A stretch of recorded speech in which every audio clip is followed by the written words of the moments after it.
నమాజ్ చేస్తున్నప్పుడు సమయంలో విషపూరితమైన పాము వెళ్తుంటే నమాజ్ ఆపేసి చంపిన ఏదైతే పాపం ఉండదో అదేవిధంగా బీజేపీని ఆర్ఎస్ఎస్ని కూడా అదేవిధంగా ట్రీట్ చేయాలని చెప్పేసి మాట్లాడతాడు.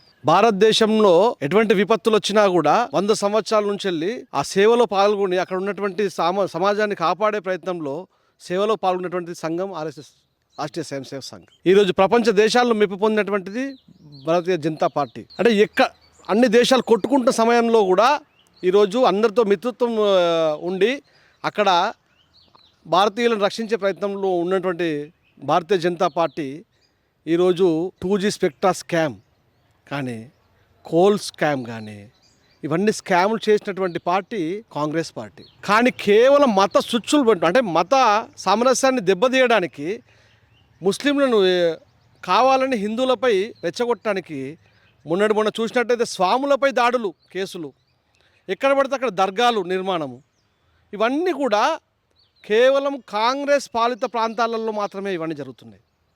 ఎందుకు అంటే వాళ్ళని రెచ్చగొట్టి ఈ దేశాన్ని విచ్ఛిన్నం చేయడానికి ప్రయత్నం చేస్తున్నారు. వారిని తీవ్రంగా ఖండిస్తున్నాము.